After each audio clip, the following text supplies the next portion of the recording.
Hello and welcome to this interview with Mr. Darby Todd, who is one of my favourite drummers on the scene. He plays everything, jazz, metal, prog. He can do bloody everything. He's got a ton of chops. I hate his guts, but he seems like a nice chap. He's on here right now. I was chatting to him the other day and he was moaning about the fact that he spent half his time, like most of us, making an album. Right, he put all his bloody heart and soul into it, and of course nobody buys bloody albums anymore, do they, Darby? No, not that. I mean, to be fair, I did sell 1,000 copies. I didn't do too bad. That's Yeah, pretty good. yeah. Well, I've got a copy of your album.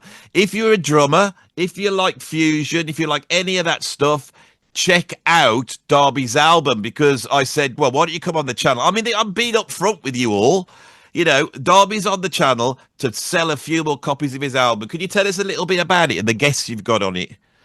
Well, I did the record over lockdown, but just Yeah. because I always wanted to make an album and, never had the time because I was always away on tour or playing or just life getting in the way. And suddenly everything stopped. So I was like, I'm actually going to make a record. And what I thought was going to be like sort of get it done in 2 weeks, couple of friends, just put some stuff down, knock it out, give it to a few people or whatever, turned into 10 months of hours and hours every day. And it just completely got out of control. And I just started going like messaging people I'd worked with or I was friends with. And I was like, do you want to play on my record? And they were like, yeah, okay.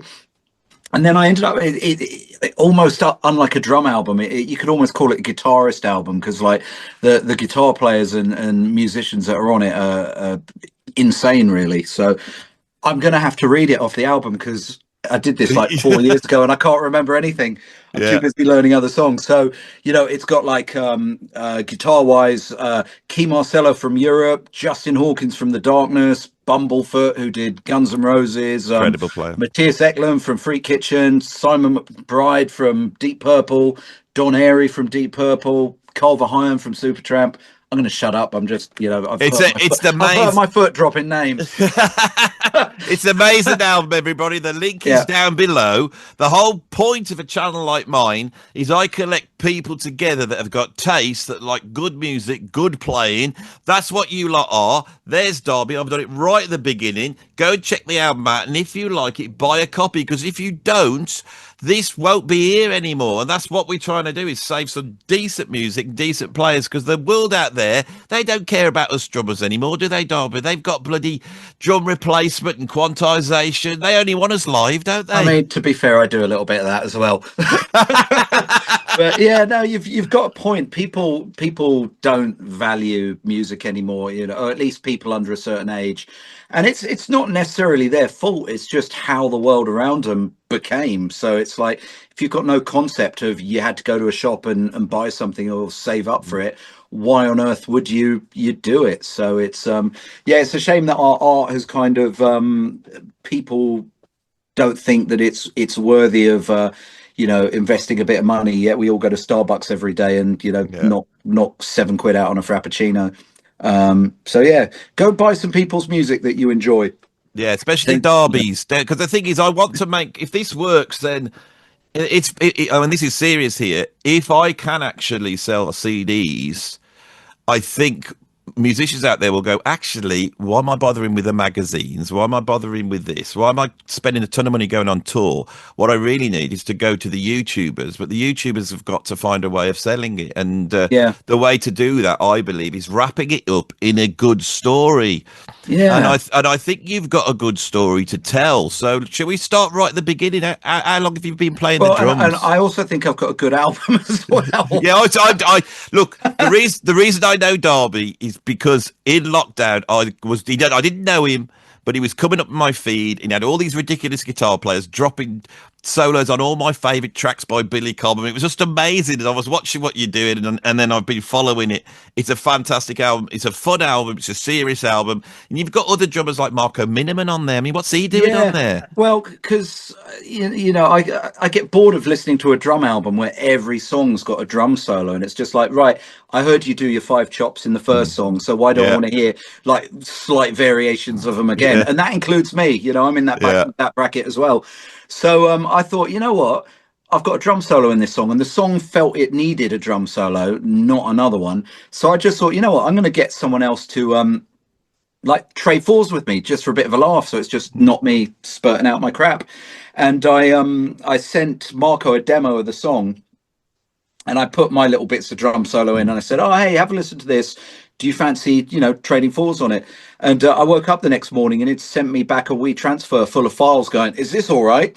And I was like, "Yeah, okay, cool." And did Yeah, it. And he's the wrong drummer to pick if you're going to trade fours. You want to get someone who's a bit no, crap, no, I tell someone you you what. can show up. No, I'm a firm believer that, like, if you've got a gig you can't do, or you've got to dep something out, or you need some help, phone the best musician you know.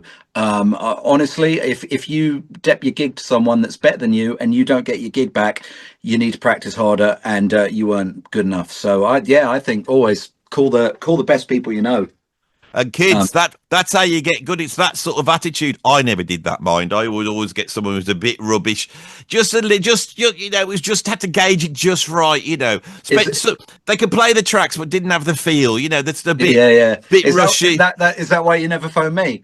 Yes. I don't Um, have a gig anymore, Darby. yeah. I've got nothing that I could offer you. Although you say this, but you did sit in my cherished drum chair in Frost on the I last did. on the Frost, and I remember I, that's when you got in contact with me first. Yeah, I did three songs on the record. I ran into Jem.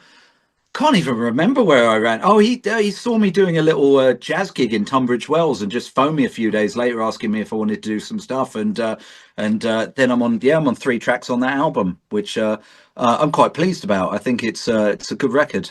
Oh, he's a monster producer. He's a bit heavy on the old quantized button, but that's what everyone wants nowadays, isn't it? That's the thing with the modern music world. It's one of the Yeah, reasons why I don't play so much is because I feel that there's not enough spontaneity. I think one of the things about being a drummer that we love is the fact that it's like being on a surfboard, isn't it? It's like getting on the wave. And yeah. I found the industry now, everybody wants to work everything out right down to the last note, the last full stop, comma. Yeah, that is the complete opposite of who I am as a drummer, and I think that's why there's a lot of people out there that dig what I do on the drum set, and equally there's probably quite a few people that hate what I do. Andy, you remember Andy Newmark, the drummer? Yeah. He gave me the best description of my drumming ever. He described me as the John McEnroe of drums. I can And see what I'm saying. Yeah. you never quite know what you're going to get. And I just think there's a lot of great drummers out there that they play really well, but you can tell that, like, everything on the song or the solo or whatever they've done has been pieced together and worked out perfectly. And if you want to do that, great, go ahead. But to me, there's not necessarily excitement in that, or flow. It's too prepared. I mean, I know of drummers that will program stuff out in Easy Drummer or Superior Drummer and then learn it and play it. And while that's cool as a practice tool, I want to see some people just go out there and hit the drums and just go, fuck it, let's see what comes out. Whether it's the most amazing thing you've ever done or mistakes. Like, watch Vinnie play. He makes mistakes here and there, and you could see him enjoy it and go from that mistake into something else. And that, to me, it's exciting. That's what I like to hear in music, whether it's drums, guitar, piano, whatever. There's got to be, like you say, spontaneity and excitement, at least for me, I think. I can't see any point in it. No. Because the thing is, if you're going to program it all up in Easy Drummer, just stick with Easy Drummer, and there's nothing Yeah. wrong with that. Yeah. Because I've found that people will program the Easy Drummer or whatever it is. You go to the session, and then they're trying to make your kit sound like Easy Drummer, and then they Yeah. want it to sound like that. They just want to. I don't know what they really want you to add to it. They say it's feel. Well, I mean, yeah, that happens on, as I think we've maybe spoken about in the past. You do an album, and some of your performance, even though it as a drummer, it suits the performance really well. and then the producer just comes along and decides to chop bits out and stick back in his programming from the original thing, or chop your drumming apart and do that. And it's just, yeah, it's just boring. I mean, I had to shoot a music video for Key Marcello a few years ago, so it's like, right, I'm going to relearn the song before we go do the video shoot, because it was a performance one. And I realized, like, even though, yeah, the parts are kind of pretty much the same, I've got so much variation between the verse, the chorus, the next verse has this, and it was like absolute nightmare trying to remember it so I didn't look stupid in the video, just because it was just feel at the time. You know, we just went with it and saw what came out. I can't do it, Darby. I just can't do it. Yeah. I did an album with Magenta, and we had to shoot the video, and I couldn't play. I tried my best to learn it, but my brain doesn't work like that. So when we got to the fills, they had to put the camera on me, and then they had to play me the fill, and then I just played it again, and then I had to get them all nailed like that. I could play the fills, but what I couldn't, I just can't access that thing of letting go of where I'm going. Yeah. It's just, you know, I can't focus like that. I mean, I can read music and I will learn drum parts, but I've never learned any drum part note for note. I just can't do it. I respect people who can. I know that you can do both. I've seen you with a chart playing through horrendous stuff. I just can't. I mean, do like the Devon Townsend Moss shows that we just did with the big orchestra a couple of months back. That very much was, I decided to learn it note for note, because we pieced it together in the studio so what's the word? So carefully, and with the music and everything in mind. I felt like it had to be pretty much recreated note for note, and I did that. You know, a couple of fills change here and there, but yeah. So there's definitely a time for it, but just playing an instrument's about having fun. Should be. Yeah, and unless it's a straight ahead pop song where literally you're stuck out of the way and you are just playing, you know, like Love Shack, and you know, that's it, which by the way is one of the best pop songs ever written, you know, then have some fun with it. I was in a covers band and we did Love Shack. It was the hardest one for me to learn because it went on for ages. It was like we're learning Weather Report, because it was ages and ages, and there were these changes, but it was like loads and loads of bars and strange cues. It is really hard to play, and you can't just jam it. You think you can jam it, but you can't, because there's all these breakdowns, and it just has chanty vocals, and then bits will come in, and it's not the like 8-bar length sections. It's really strange record. You are right. It's one of the great pop songs. Yeah, it's great. It's got a great drum sound on it as well. I think it was that drummer Zach Halford that did a lot of stuff with Bowie back in the day. He played on that, and that snare sound is just mega. It's unbelievable, isn't it? Yeah. Who are your heroes drum wise? I would say as a kid, and over the years, my heroes have definitely changed or developed or whatever. No one's really dropped off, but I would say there were 4 guys who I think I sound like a bastardized combination of, and that would be Dave Weckl, Simon Phillips, Dennis Chambers, and Greg Bissonette. So as a kid, those were the 4 dudes that were just like, I loved all of their playing. I stole tons of stuff from all of them, and now I feel like I'm a mishmash of those guys for sure. Well, the thing is, you're such a great drummer, Darby. I will stop kissing your bum now. I think I've done it enough, I think. But I do respect what you've got to say. 4 of my favourite drummers, I would love to make this talk about them and put that in the thumbnail, to have you come on and talk about your 4 favourite drummers. Would that be okay? Yeah, I could talk about those guys all day long. So let's start with Dave Weckl. In a bizarre way, I've always felt that Dave Weckl is really underrated. He was everywhere in the 1980s, and we all knew how great he was. I would maybe take issue with that. I don't think he's underrated. I think he can be underappreciated. That's a better way of describing it. Yes. Yeah, he's a phenomenal drummer, like phenomenal drummer.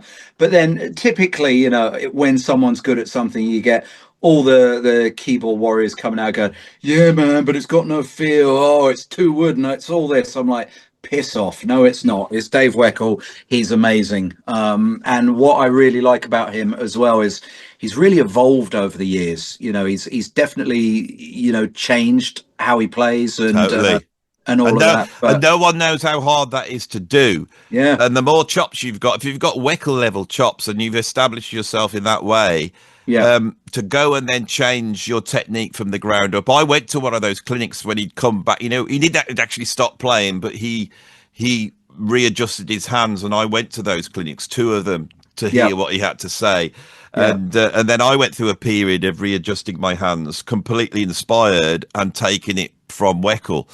The thing about Weckl is, I think a lot of people came to Weckl with the Buddy Rich solo video of yeah, Vinnie, Steve Gadd, and Weckl.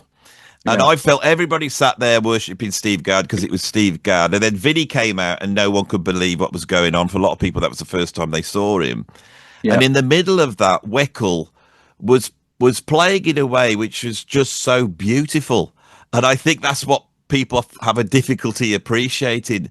yeah, His playing is just so beautiful, isn't it? It's yeah. just so... Oh, yeah, he's incredible. I mean, I discovered him maybe when I was about like 9 or 10, and I remember I used to get drum lessons with Colin Warway over at Rock Bottom in Croydon.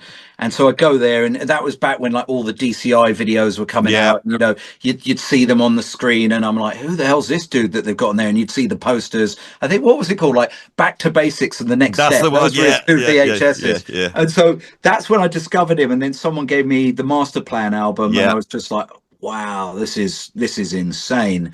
And I just fell in love with that stuff, which was kind of crazy for me, because up until that point, you know, all I wanted to listen to was like Van Halen and Living Colour and you know, stuff like that. And then that was kind of where my love of fusion and probably what put me on the path to getting into the non-rock kind of crazy fusion-y, stupid side of playing that I do. It was definitely Weckl inspired. And then, of course, it was Simon Phillips, Greg Bissonette, and Dennis Chambers, all of who had those like DCI videos back in the day.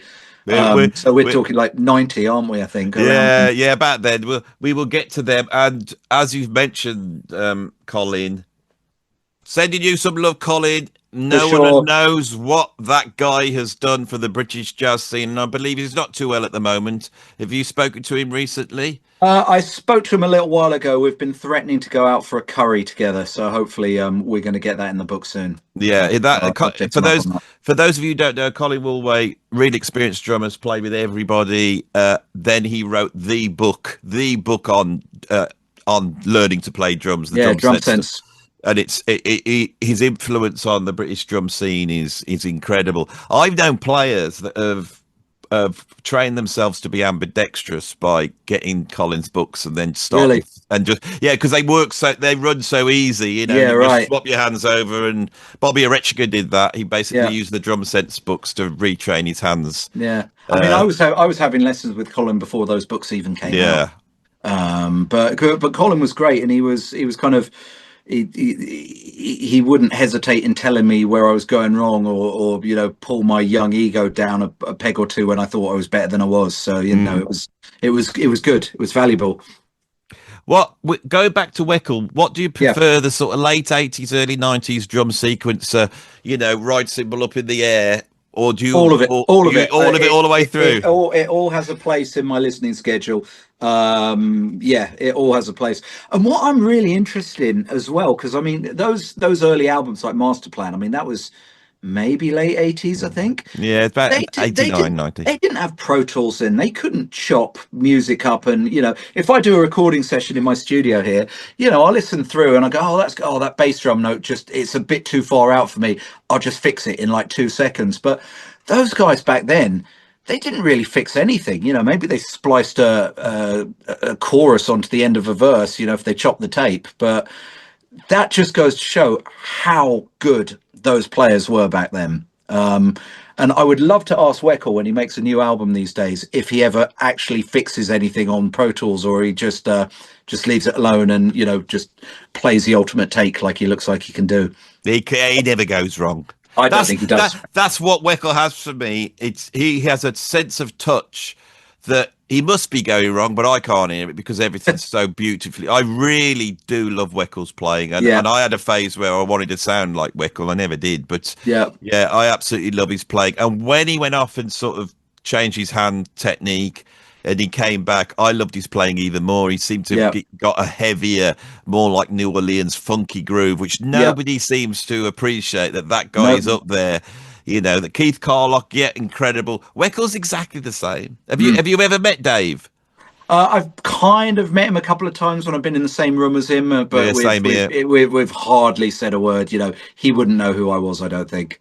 But we all know who he is. Yes, we do. So that's one of the greats, I think, and really, like you say, underappreciated and still playing incredible stuff now. Going back to the way those people recorded back in the 1980s, there's a brilliant story that Frank Gambale says where he was doing a guitar solo with the electric band, and he did a absolutely fantastic guitar solo. At the end, he played a bum note.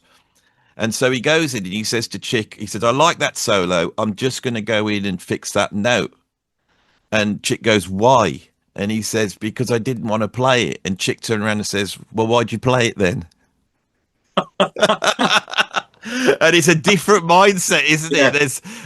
And when you listen to Chick Corea, he's absolutely in control of what he's doing, and that's what Dave Weckl's like. I'm not like that. I'm a proper. I've got a little bit of a Keith Moon in me when I play. Right. So I'm always on the edge and a bit out of control. But yeah, what a player.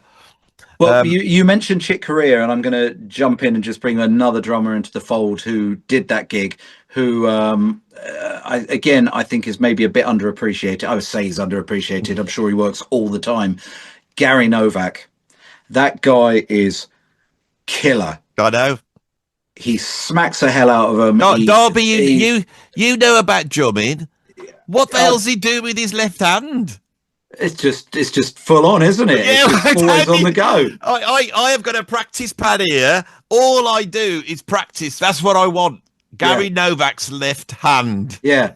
That's all I want. Jojo Mayer's right hand. I'll have that as well. Yeah. But what's going on? It's incredible. He's you know what? You know how I said Andy Newmark calls me the John McEnroe of drums? I feel like Gary Novak's almost a John McEnroe of jazz.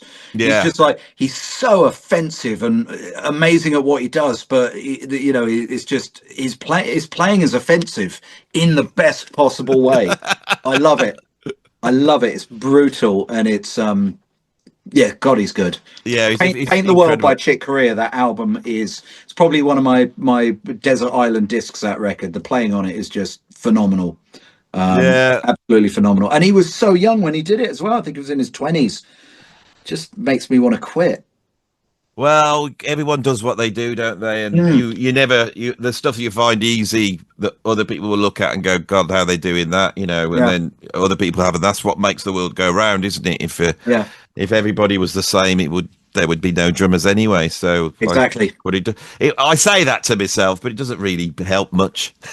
so here I'm completely ruining the flow of your. No, you do. You go where you want. But excuse me, I was having this conversation the other day about drummers being the same and stuff, and I think there's so many great players these days, young kids, older people. There's so many good players. But there's also so much, take YouTube. There's so much media to get a hold of, to learn and steal. It's everywhere. Back when we were, young and up and coming, it literally was. You had to go sit in your local music shop and watch that DCI music video and try and grab something. Or if you were able to save up 30 quid, you could buy it and bung it in your VHS and try and learn stuff off it. But at that point, you were too young, so you could only get stuff. Minimal stuff of it. And I think the problem is there's so many great players out there, but it seems like we get sort of like drumming fads or like drumming licks or drumming patterns that become like flavor of the year. And what happens is, because everyone's got access to this same group of, videos and media, a lot of people just come out sounding exactly the same. Really good players, but there's nothing to distinguish them. You listen to Weckl in the 80s, it's Weckl, it's Gad, it's Vinnie, it's Jeff Porcaro, it's Simon Phillips, it's Buddy Rich. But you could play me 50 guys now and I'd just go, they're all great, but I can't tell you who it is. So I think, what I think it is, over the last 10 years, my students changed. and they come along, and I go play something, and they sit down and they're playing the groove, and I've heard this groove over and over again. And it's like when they hit the snare drum, they always have to bring the hi-hat in afterwards. Yeah. You know, that's going on. And I actually go, "God, that's cool. I like that. That's cool." Then they go to the fill, and I go, "Wow, that's a cool fill. That's a cool fill." Yeah. And then I watch them, and then they stop. And I go, "Play something else." And then they do the same thing again. They've got a number of grooves, and they've learnt these fills. And I'm looking at it going, "I've never learnt a fill in my life."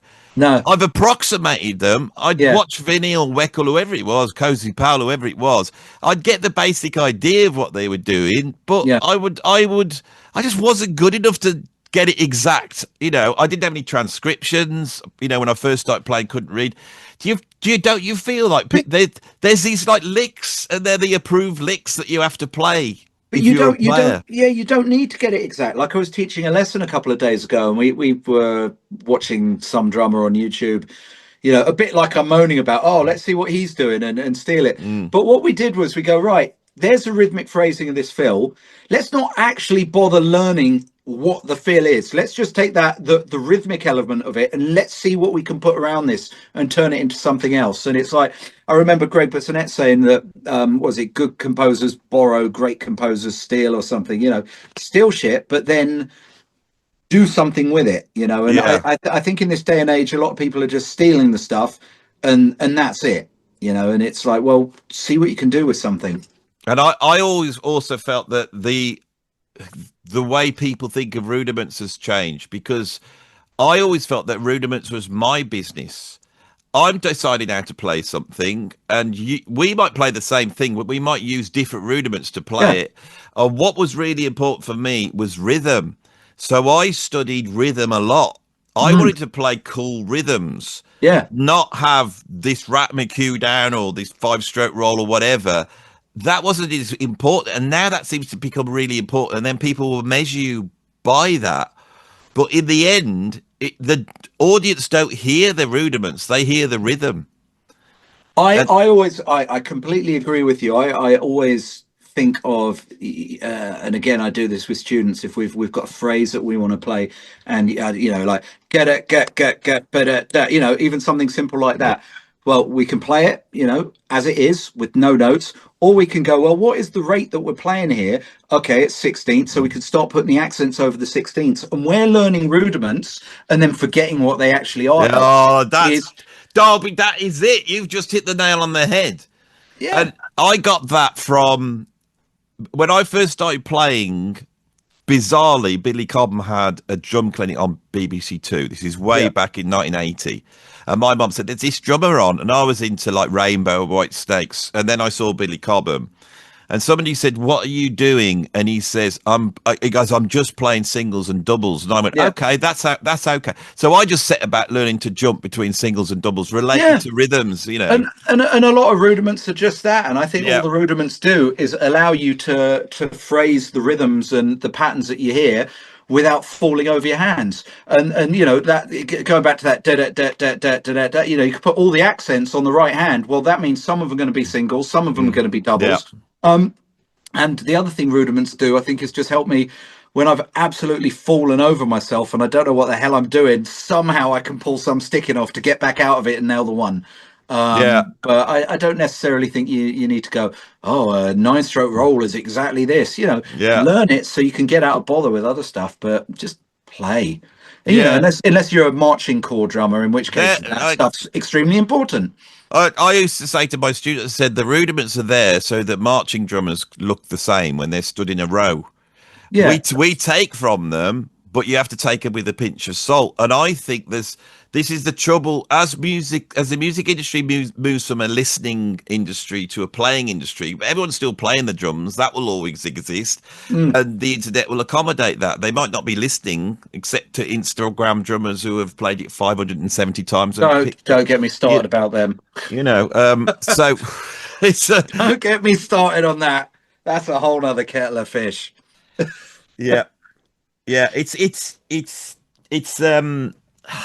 I might sound old here, but I've met so many, and it's not just drummers, it could be guitarists, that they think the key to being a successful musician is just, oh, I can put a random video up on Instagram and get, 1 million views. Isn't that great? I'm a successful musician. No, it's not. Successful musician is, being creative, making music, preferably with other people.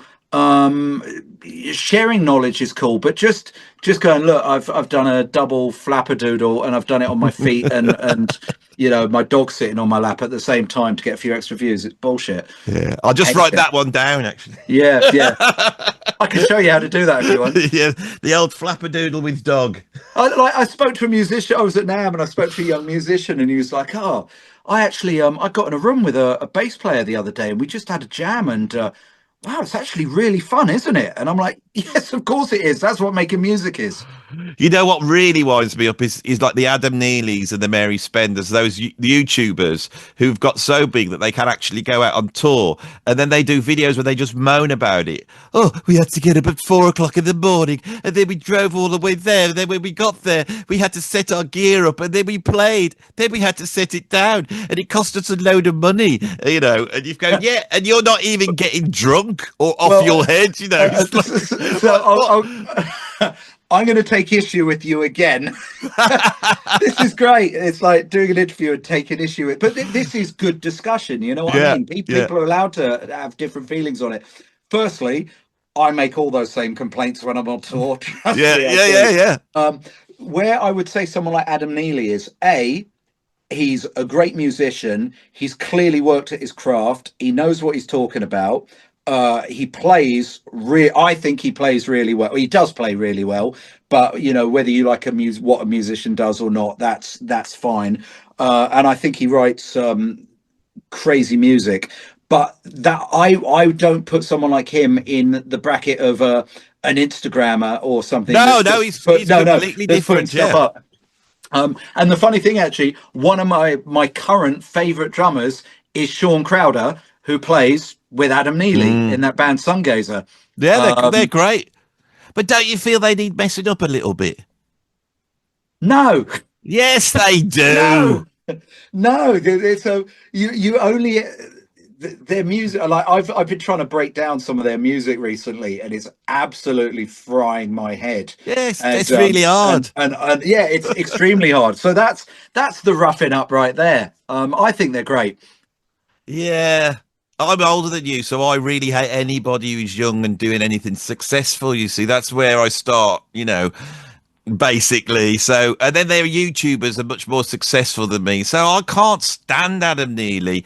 He's just so po-faced. He thinks he knows everything, and he's out there playing in 56-32 times. Yeah, brilliant. 11 overnight. And it's microtonic, and I just hate him with his bloody virtuosity and his. Well, I think he's great. No, honestly, but here's the great thing, right? And I think on the internet, like I genuinely like Adam Neely, like I say, Sean is one of my favorite drummers at the minute. He's doing different stuff, which just blows my mind. But we're allowed to not like something. You're allowed to go. I like it really. No. I know, but I like it. But so many people, we've got this thing now where people go, if you don't like something, you're the world's biggest arsehole, right? You're allowed not to like stuff. Like if you go to a restaurant and your food sucks, you send it back. Or if your food's cold, you send it back. But in this day and age, the problem I find is the people that complain about stuff, they complain in a way that suggests that their opinion is fact. Yeah. It's correct. And it's the only opinion that matters. So if you say to me, I'm not a fan of Adam Neely, I'll go, okay, so there's your reasons why.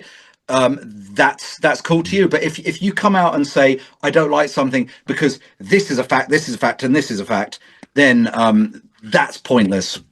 Yeah, the thing with me is that I don't know how much you've watched my YouTube, but I absolutely pressing people's buttons. Yeah, so I moan about absolutely everything. So if I start taking the mickey out of Adam Neely, it's actually because I think he's a monster player. Yeah, right. He does brilliant YouTube videos. He's got his act together. He's more conscientious than me. He probably gets up in the morning and early and brushes his teeth every single day. That's wonderful. That's great stuff. Lovely, brilliant. Sean Crowder, he did a video video. He went, "You know what I'll do today? Why don't I try learning the black page? I'll learn the black page today." And you go, and he smashed it. Yeah, I want to do one where it's like I go, I'm going to learn the black page today, and then there's a little ticker, and it goes 4 months later, and I'm going, da-da-da-ba-da. Oh, buddy, and then you get another ticker. We're getting to the root cause of your trauma here, aren't we? You're not as good as Sean Crowder, therefore you're angry. I am. That's exactly what it is. I can't believe. Where do these people come from? Were they always there before it was all so much simpler when I was a kid? So this comes back to what we said earlier. I think, yes, of course, these people were always there. I think that with YouTube and the ability to not have to go see something, you can discover a lot more people. And I think these people were there before, but there weren't as many of them. Yeah. So what you're saying, they're a little bit like Nazis and paedophiles. The internet came out and just drew them out of society, didn't they? You know, it was like, and it's like suddenly all these guys that were there, really anal retentive, working out how to play 73 over 72. You know, like Jacob Collier when he's sitting there going. And then you got people analysing it. You go, he just played 17 over 16, and that as a thing. And I love it. When I was a kid, I would have loved it. But as I've got to be honest, as I've got older, I am sort of going, where's the music here? Where's the music? I can't quite see. And it's almost like a self-fulfilling prophecy because I was one of those guys, I was trying my best to play in terrible time signatures, I mean, you're a working drummer. You must feel as if you got older, you realise that the real difficulty in the job is not playing the hard stuff. It's knowing how to please whoever you're working for, knowing where the music is, I mean, I think I'm pretty good at that these days. I mean, I get called for so many complicated gigs. I mean, I did Jordan Rudess's last solo record, and he even sent me the sessions with the time signatures marked out, and I still couldn't hear them. It was that confusing. Yeah. So if you want to hear me really at the sort of top of my game, pushing it, that record is worth listening to. But what was the question? Simon Phillips, one of my absolute favourite drummers. Simon, to me, is almost like the perfect drummer. I think he's got absolutely anything. He can play metal. He's a bit like you, actually. He can play metal, jazz, do the whole lot. He's got a really signature sound. I love his actual drum sound. I love his feel. When I see him on video, I love the way his hands look, And I know Simon quite well and actually did some clinics with Simon. And It was like the week I did opening up for Simon was like me going to drum school. And everything he told me was just mind-blowing. Yeah. And one of the things he said that really stuck with me was he said when he was younger, he decided to have a principle that he would never play a double or cross his hands over. And he does do that, but he would only do that when he has to. Yeah. And I thought, isn't that interesting to approach, that you could actually approach that you could have that if you want. It's not saying it's right or wrong. It's just he had an idea. Yeah. And I sort of understand it, I think Simon's quite a visionary drummer, actually. Simon's amazing. He's incredible. And that's why he's in one of my 4 favourites. And like you say, he could do jazz, he could do rock, he could do metal, he could play on a ballad. But you could always tell it was him. You could always tell, and you still can. And he's another guy. I think he's a bit like Weckl. He just seems to have got better and aged. Like a good wine. He's incredible. He's great, and he's so musical.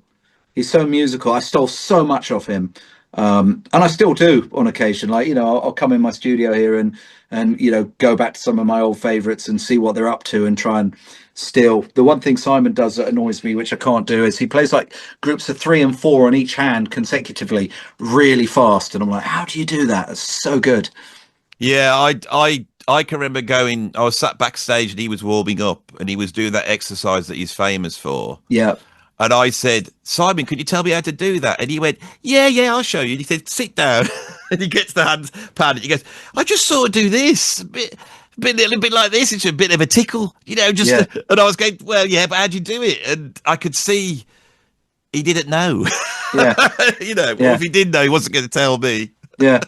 But this is the thing. Everyone's got their thing. I mean, I've had a below intermediate pupil come to me, and we're working on something, and he shows me something he's done. I'm like, that's cool, and I can't play it very well. It just feels foreign to me. And we've all Yeah. got things that just naturally, for whatever reason, we gravitate to and do well, and then stuff that we suck at. I think that I mean, I've taught for like 30 years. I must have had 1,000 students over the years, and I've really thought about it. A lot of the facetious things I say online and the silliness is really because I imagine being a kid with the internet, and I just want them to realize it's not as serious as they think, and that that if they follow their own muse rather than getting worried about trying to play what Sean Crowder plays or Adam Neely or Matt Gasker or any of these players, because they are unbelievable. You're really angry with Sean and Adam. I know. I know. I if I'm serious, I think they're fantastic. When I set up the YouTube, Adam Neely was such an inspiration, absolute massive inspiration. Watched his videos. Rick Beato watched them over and over. Yeah.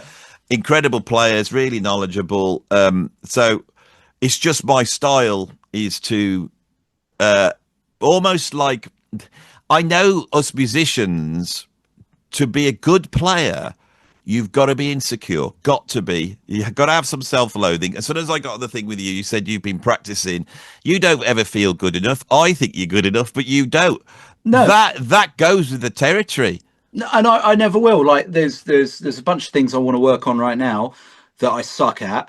And once I get them, maybe it'll take me a while. And in fact, the stuff I'm working at is listening to Sean Crowder and realizing like how so much of his stuff there is built on like, tuplets from 11 and upwards in a space of 4. Like, a few years ago, it became fashionable to play everything in quintuplets in a quarter note. Da da da da da da. And Annika Nillis and all those people. Everyone's just doing quintuplets, and then Sean's coming along and Adam's coming along. They're doing shit in like 11, 13, 19, 17, and when you get that command and you can play in 11 but then pick out the random rhythms within that rate, the stuff that comes out is insane. And that's exactly what like Adam and Sean are doing, and that's exactly the stuff I'm desperately trying to get good at the minute. Am I going to use it on a pop gig? Of course I'm not. But does it fulfill me and make me feel like I'm improving on something I want to do? Yes, it does. And I also think when you start learning those stupid times and tuplets and stuff, it gives you a far better understanding of rhythm and the space in between notes, because there's a lot more there than just 8/16 and some triplets. Well, when I was coming up playing, almost from day one, I was a huge Zappa fan. So I was trying to get my head around that. I was a huge Vinnie Colaiuta fan. Yeah. And so I, right from the beginning, did what I called rhythmical scales, and I went up to 12. So I'm pretty okay with the tuplets up to 12. I never really bothered. I think I got as far as 7, and then I was like, yeah, that's enough. Why would I want to go further?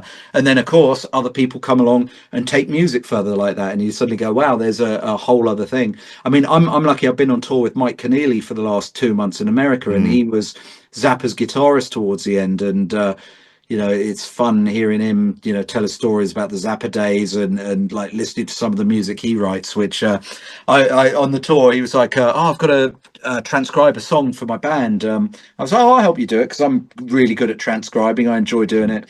So I opened up Sibelius and started doing it. I'm like, yeah, this is fine. It's in 6. And then suddenly I was like, Mike, what the hell is going on? And he's like, oh, that's just, 9 notes in the space of 7 or something. I'm like, well, what the hell is that? How do I write that out? So it's like, yeah, that's why I'm on this quest to be like, if I could play the Black Page. So you're saying 4 months you still couldn't do it? That's a challenge. I play the Black Page on my YouTube, but I can't play the hard Black Page, which is orchestrated on the kit. Right. I'm just not that type player. The tuplets, no problem to me. I could do that. Yeah.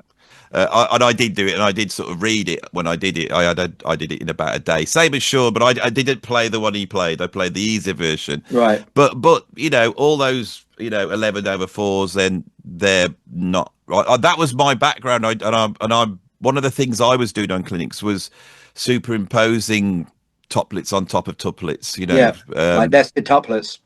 Well, my feet would be one tuplet and my Oh, hands would be got another you. Okay. tuplet. Yeah. And one of the things with tuplets is that when you start to Is listen, that sorry to try? Is that why you got lost when you were playing Love Shack?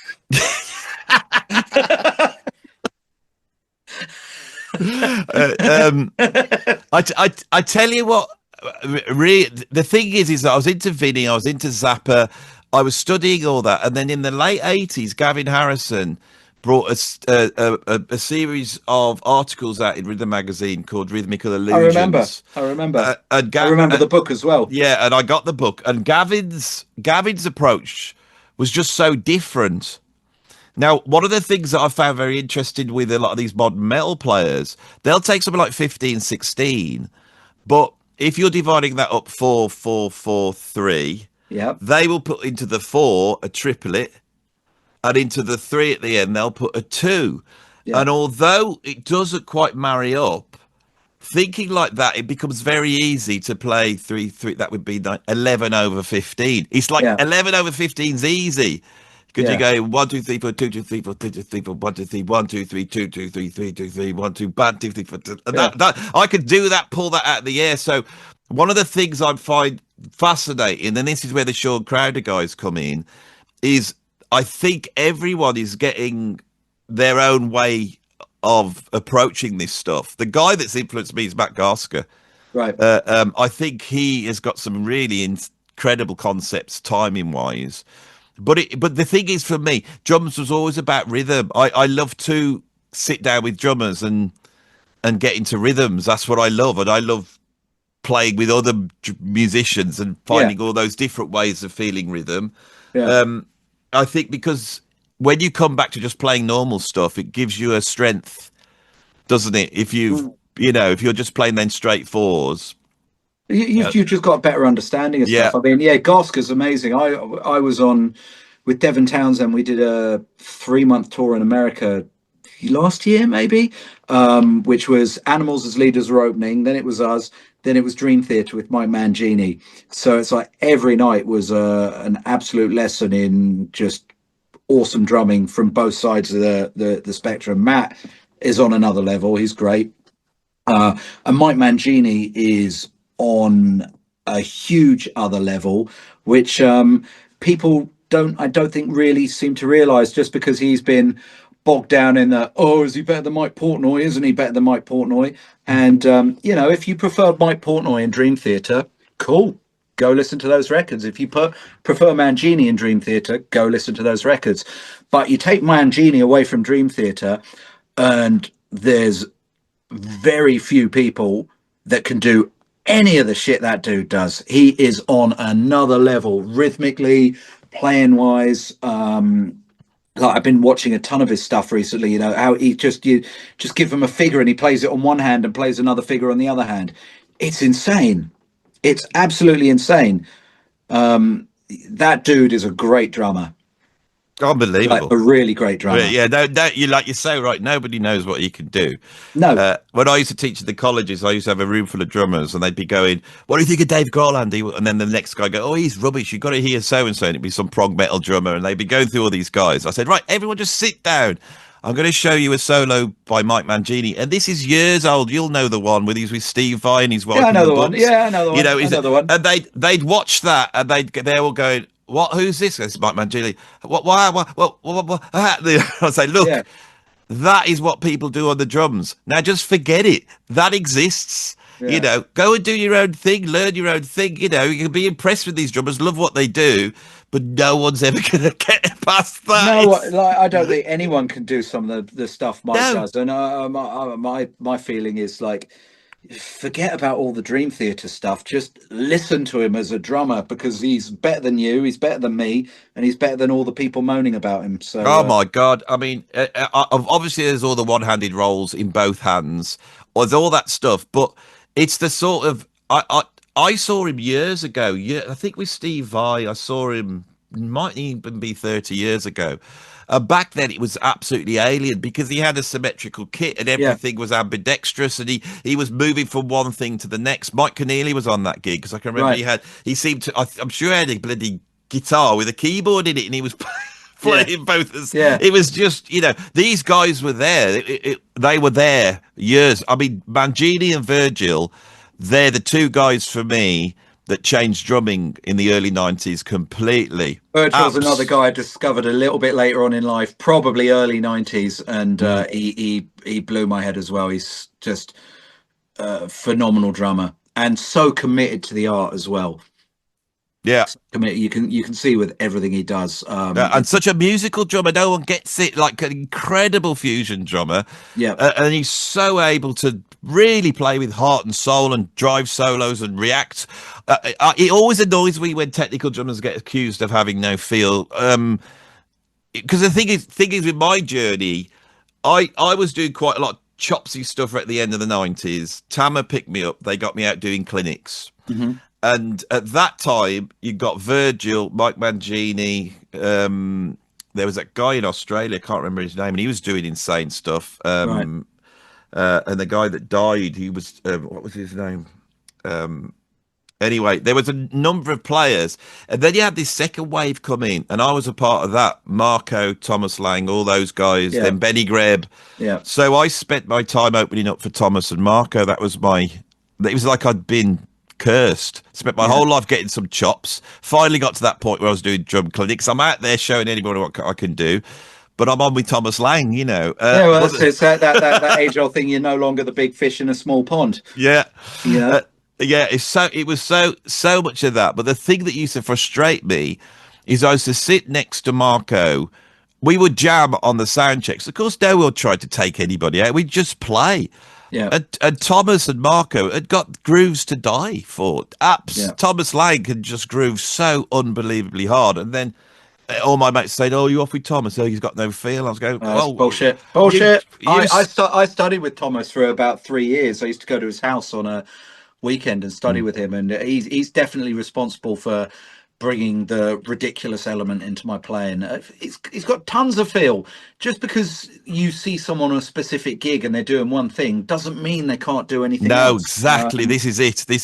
It's like I feel like I've painted myself into a bit of a corner at the moment with my career, because I seem to be the go-to guy for anything prog, anything complicated, anything slightly metal. And for a while I was kind of going like, why I don't want to just be known for this, but actually, why would I be disappointed with doing something that's really cool? And it's the same thing with those guys. Just because you see them doing that one thing doesn't mean they can't do it, and do a little funk gig down in a jazz club and rip the arse out of it. Yeah, which is exactly what Thomas does. Marco's got feel coming just like out of everywhere. I mean, that dude is insane. The funny thing about him is, when going back to my record, I released on my website some of the songs but minus drums, and I transcribed everything note for note. And Marco is such a quirky drummer that transcribing his drum solos was an absolute nightmare. Like, it was so difficult, and it was just so like not what any other drummer I know would play. Again, you can tell it's Marco. Phenomenal player. Nightmare to transcribe. There's a guitarist called Fayan Zek, and I've played for him for a number of years. I'm like the British drummer for him, no longer, because he's gone elsewhere now. Yeah, he's just actually sent me his new album in the post. It arrived this morning, and so he would have some British musicians to be used, but over in America, his American band was Mike Keneally, Brian Bella, and Marco. And Fi's stuff is the hardest stuff I've ever had to play. His charts are really bad. And there was when they were doing this session, they were trying to play one of Fi's tracks, and it was so hard that Brian Bella stopped and he started to explain how hard this was, and like over the thing, he was going, "This is really hard. The tuplets are doing my head in, and I can't quite get it. I will get it." And Fi took that conversation and he transcribed it note for note, the conversation, right? So he's got this transcription of him talking. So he thought this tune will get more and more mad. Then Brian will go stop and he'll start talking and the track will go on. So he's written this transcription of the conversation out. Gives it to Marco. Marco just goes in and plays it. Yeah. No practice. Yeah. He just goes in and bloody reads this thing. Well, and it's on the record. And when he told me that, there was me in the UK. Fi would give me the charts. I'd have to have a month run up to get them you know. And then he said, "Oh, Markham would do." I really, if one thing will come across on this video, and I class you in with these drummers as well, is there are players out there now, and I don't think the audience really quite understand the level of the sort of players we're talking about. Sean Crowder, Thomas Lang, you know, Matt Garsker. These are the players. And I don't, and you see, you know, I do top 10 lists, you know, and people will be, I'll say, for example, Neil Peart's overrated, for example. And I love Neil Peart. The point I'm making is there's drummers around now that are incredible. And the audience don't want to seem to accept that. So it's great to have these conversations, you know. Well, everyone's got their favorite person, and they're always going to stick up for their favorite thing or the thing they like the most.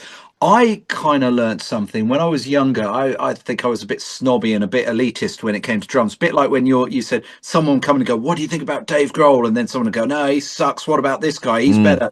And I realised that being a good musician isn't necessarily about being the best musician.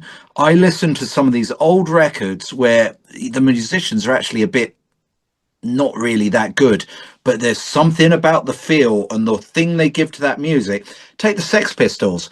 He's not Vinnie Colaiuta, is he? But those songs and the performance on them just is perfect. Same thing with Dave Grohl. Is he the best drummer in the world? Of course he isn't. But those performances on those Nirvana tunes that he played are perfect for the music. They feel right. They're messy in the right places. They're good in the right places. And it was a bit of a learning curve for me to realize that the best musicians on this planet don't have to be the best players. There's people that just have a thing. Look at the White Stripes. Yeah. You know, How much does that stuff groove? I love it. Because the thing I love about Meg White's playing is it grooves. I love the sound of the drums because she doesn't hit hard. So, you know, she doesn't hit them that hard, and so they resonate. I'm always hitting them too hard in the studio. But her limitations means that she will reduce a part down to the verse, where it's a little bit like Ringo Starr. Though. She might just do the verse thumping the floor tom. Yeah. And I love all that. You're so right that we do need to be able to appreciate and understand what musicians bring to the table. Yeah. In 2008, when the Sex Pistols reformed, I went to see them live, and they walked out, started playing. My jaw hit the floor. My wife was a big fan. I never really listened to them because, to me, they rocked. They were a proper rock band, and there was something in between them as players that you have with AC/DC, where they could play. Yeah, they can't play through giant steps. Yes, they can't, but they could play. Well, that's the thing. Phil Rudd, he does the same thing in virtually every song, but get someone else to play it, it doesn't sound the same. It's a bit like when you go to a jam session and hear people play Long Train Running. It doesn't matter how good the musicians are, it always sounds awful and gives you a headache. Yeah. There's just certain things that just had a moment and had a feel and had the correct players for the thing. Now, it doesn't mean I don't want to still improve myself and be as good as I can be by the time I drop dead. You know, if I can play 900 over 46 and a half, you know, that's cool. But I'm not going to be, you know, bunging it in everything. But it's funny. It took me becoming a bit more mature in my playing and my attitude to realize that it's not just about who's the best. There is no best. Well, no, there is one best drummer. Vinnie is the best drummer. But aside from Vinnie, there's, you know, music's not a competition. It's not a competition. There's room for everyone. There's tons of room, and there's room for everyone to do what they do. I would say it is a competition, but the rules aren't set. And that's the problem. Is like a creative person, he's trying to work out the rules all the time, and the rules work one way at one time, and then the rules change. Who's competing against who then? What are we competing for? To make beautiful music. Yeah, you know, that chimes with the times that we live in. I think that's what musicians should. They're trying to do that. We're not trying to just do any old thing, because if that was the case, then it doesn't give it any real meaning. I think the best music that you or me or anyone can make, any band, you know, be it, you know, when I play with Devin Townsend or Jordan Rudess, the best music that you can make is when you make it for yourself and no one else. And if it resonates with other people, that's great. But I think when you start trying to, get on a wave and make the music that you think people want to hear, there's no, that's not cool. So for me, I don't see it as a competition. I see it as making stuff that makes you happy and seeing if it resonates with other people. Same thing, like the people that like my drumming, great. I'm not doing it for them. I'm trying to improve myself and play the way I play for me. And if people want to identify with that, that's awesome. And the people that don't like it, that's cool. You don't have to like my playing. But when I thought about it in terms of what musicians do and what I do feel like it's not just let's have a load of fun and bash stuff. It's a bit, it can be really painful because you're in a battle to try and achieve something and do better. And it is in that way similar to someone who's trying, it's like what you're saying is that when you run the race in the Olympics, the person you should be trying to beat is yourself and not the person next to you. And I agree with that 100%. But I'm a bit dubious when people downplay the excellence in music. We don't quite know what it is, but I believe it exists because when it definitely exists. Yeah. And so let's move on to Greg Bissonette because the thing with Greg Bissonette is Greg's got this incredible personality. I've met him a few times, done some clinics with him. Incredible personality, incredible energy as a player, right? And because of that, nobody quite knows how bloody insane he is on the drums. So what he can do, he's one of those guys that his personality is even bigger. But my God, that guy he can do Vinnie-esque stuff. I've seen Greg's amazing. He's amazing. Stuff. And the crazy thing for me is, I used to, watch his private lesson video back in the day and buy his books and steal his stuff. And now I'm really good friends with him. I could just drop him a text. Oh, Greg, how you doing today? You all right? Really? He'll reply, and it's just like, it blows my head. Like, I never think about it, but if 12-year-old me could see who is in my most recent text message history, I'd be like the happiest kid alive. Well, ask him to do an interview for me. He might remember me from the old days. I did quite a lot of stuff with him. Yeah. Greg's great.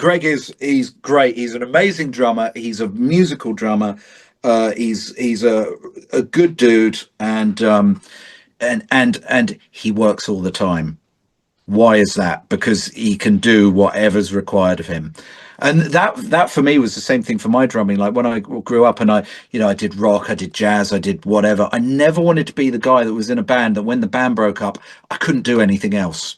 And if I was stuck in the same band, permanently, I'd be miserable. I've got to have different musical outlets. It's just, unless I'm joining that one band that's paying me so much money, I go, yeah, okay, I'll do that. That's fine. I have to have different musical outlets just to fulfill me and make me happy. But did you find that damaged your career at all? No, not really. Not really. Really? No, I mean, the thing for me was when I was a young kid, I was always known as, have you seen Darby play? He does all this crazy shit all over the drum kit. And so that worked in a negative light for me because as much people went, oh, he's really good. A lot of people went, yeah, but we're not going to call him for a normal gig because he can't do it. And the actual fact is, I can do the normal gigs, and it is. Of course you can. Like last year, I went from doing Devon Townsend to Alfie Boe. The complete other end of the spectrum, and the Alfie gig required really nailing it down and playing for the song and serving the music, and I did. So yeah, well, as a young person, I found that my facility on the drums adversely affected me. Definitely. Yeah, I had that a little bit as well, that people would assume I would overplay or that I would somehow get bored. And the thing that I used to find frustrating, that I saw myself as a funk drummer, really. It was funk that I loved more than anything else. I loved the fusion and the prog. But Clyde Stubblefield and all those guys. Same exact thing for me. And it's like, as I got older, I just got more and more in the rock world. I thought I'd quite happy to sit. If it grooves, I'm quite happy to sit and just groove. But I never got hired to do that. So I would get picked up by a certain style. And then as soon as I was making inroads in that style, I would become so frustrated. I would almost sabotage it myself. Right. And so I had, I played for Robert Plant for 2 or 3 years. I was in that Yeah. world, and by the time I came out of it, I hated it. Right. I hated being in that type of a drum world. And Yeah. then I hooked up with the blues guitarists, and I was playing with a whole bunch of blues tour in Europe. And I started to hate the blues. And then I joined prog bands, and I was doing the prog thing. And I thought, finally, now I can play and do all odd time signatures. And within a few years, I hated the prog, because my friend said to me, "The trouble with you is you enjoy the new challenge, and once you've achieved it, you're bored." Yeah. So Yeah. that I know I self-sabotaged a little bit in that situation. Yeah, yeah, it's hard, but it's like, but that's what's right for you, and actually respect for you for stopping doing something because it doesn't work for you anymore. Because it's a bit like you see people in shitty relationships, and both people clearly hate each other, but no one does anything about it. And if musically, if you're unhappy with something, the best thing you can do is go find something that does make you happy. And then when you run out of things that make you happy, you can start YouTube. Yeah, well, that's basically the story of my life. That is really, I mean, I could joke about it, but that's actually what's happened. It's fair. I love talking to drummers who work. I love trying to pick their brains. I don't know how you do that. The amount of times that I would be in a certain scene, I started off in the folk scene, then I worked in the Bhangra scene, and then I was on doing tribute bands. And each one of those scenes, there's a lucrative career there, but you've got to give yourself over to it. And I was just get this through this phone. Sorry, 1 second. Just dump that phone so it doesn't ruin the conversation. Sorry. Yeah. So, but that's something because I know your facility is incredible, and I mean, you must have that thing that when you come across something new and someone gives you a challenge, I'll find myself waking up going, "Oh, great," to see if I can do it, and then the achievement of doing it is what motivates me. But the idea of, say, playing in a blues band and I'd become the guy, and I've got my vintage drum kit and I've got my K's, and I've done everything that you're supposed to do. Yeah. I would find that constraint absolutely terrifying as a player. And I would literally, I ended up in all the things I did, I'll be on tour absolutely hating what I was doing because it seemed so contrived. Even the prog thing came like that. I can remember just think, what, 7/8 again? Think, is this, and then when I was in the prog thing, it was then I wanted to play it, be jazz drummer, and it's and I've tried the jazz one. It's kind of like doing any job. There's tons of people that hate their jobs but have to smile and do it because we all have to make money. We all have to pay our mortgages. So to some respect, it's like I occasionally get called for a gig that I'm not particularly enamored with, but I turn up and I do the job to the best of my abilities, and then I go home and forget about it. And I think it's difficult. There's some people that just can't. They can't. What am I trying to say? They just can't do that. If something doesn't work for them, that's it. It's got to go. So have you got Alfie Bow on the call and in the background there? It might be Alfie. The funny thing about Alfie is when I got called to do some of the shows with him, I was like, yes, finally I'm going to do a gig and nail it down. And then Alfie got on the phone because Alfie absolutely loves drums and drumming. He's a drummer himself. Yeah. And he was like, oh, Darby, I want you to play like all this just solo in every song. I'm like, Alfie, no, I just want to nail the tune. So there's a funny video circulating of me on the internet where we got to the end of "He Lives in You" by the Lion King, and we're doing it all properly. And at the end of it, I just shoved "Bleed" from Meshuggah under the ending. I was just like, right, Alfie's been badgering me to do this. I'm gonna appease him. And you just see the guitarist look over me like, what the fuck are you doing? That's another great thing that you've said there that I think the punters don't realise. You could look at a musician like Michael Ball or Alfie Bow or, say, Rick Astley, who I'm having a Rick Astley phase at the moment.